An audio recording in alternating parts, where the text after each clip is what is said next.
నేను గౌరవ ఉప ముఖ్యమంత్రి గారు మాట్లాడినటువంటి 2 వీడియోలు మీకు ఈరోజు చూపించిన తర్వాత నేను వారి సమస్యలకు కూడా వారి సమస్యలు వారి మాటకు కూడా నేను కొన్ని ప్రశ్నలు సంధించాల్సిన బాధ్యత ఉన్నది. ఎందుకంటే ఈరోజు వాళ్ళకి సంబంధించి కొంత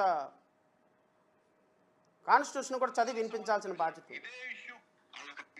ధర్మానికి సంబంధించిన విషయం ఇదే ఇష్యూ కనుక ఇదే సమస్య కనుక ఏ ఒక్క మతానికి జరుగుంటే హిందూ ధర్మానికి కాకుండా వెంకటేశ్వర స్వామి వారికి కాకుండా ఇంకెవరికి జరిగినా కానీ ఈ దేశం గగ్గులై ప్రపంచం అంతా గగ్గులు పెట్టేసాం. సమస్య ఏముందంటే ఇది మన ప్రతి ఒక్క హిందూ కూడా ఆలోచించాల్సింది. ఏం మాట్లాడాలి దీనికి ఒక్కటి కూడా ప్రజలకు తెలియజేయాల్సింది ఏంటంటే ఇదే వేరే ఇస్లాంకి జరిగిన క్రిస్టియానిటీకి జరిగిన జీసస్ క్రైస్ట్ కి జరిగిన మహమ్మద్ ప్రవక్తకి జరిగిన అల్లాకి జరిగిన ఇలా ఉండేది కదా. వాళ్ళ ఆ రోజు మన కౌన్సిల్ లో కూడా అలా పటాలు తీసుకొచ్చేవాళ్ళు వేరే ఏ దేవత.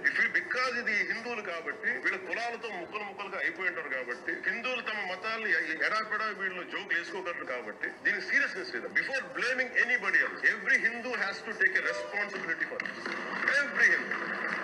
వీళ్ళు ఇంత మాట్లాడుతున్నారు తిరుపతి లడ్డు మీద. నిజంగా వీళ్ళు కనుక మాట్లాడితే అదే వేరే మతం గురించి ఎందుకు మాట్లాడరంటే ఓట్లు పోతాయి. హిందువులు ఓట్లు చాలా ఈజీగా ముక్కలు కులాలు చేసి పెట్టేసి పోతాయి. ఆ వెంకటేశం కాబట్టి శివుడు ఉంటాడు, శివుడు కాబట్టి అమ్మవారు ఉంటాడు. ఈజీగా ఇది ధర్మానికి సంబంధించిన విషయం. ఇదే ఇష్యూ రాష్ట్ర ప్రజలారు ఒకసారి గమనించండి. గౌరవ ఉప ముఖ్యమంత్రి గారు మాట్లాడిన సందర్భంలో ఇది ఒక ధర్మానికి సంబంధించిన అంశం, ఒక హిందువుకి సంబంధించినటువంటి అంశం. ఈ దాడి ఒక ఇస్లాంకి జరిగితే, ఒక క్రిస్టియన్కి జరిగితే, ఒక చర్చికి జరిగితే, ఒక మసీదుకి జరిగితే, ఒక మహమ్మద్కి జరిగితే రాష్ట్రం అల్లకల్లోలం అయిపోయేది, దేశం అల్లకల్లోలం అయిపోయేది. 21 నియోజకవర్గాల్లో గౌరవ ఉప ముఖ్యమంత్రి గారికి ఓట్లు వేసినటువంటి క్రిస్టియన్స్ని, ముస్లిమ్స్ని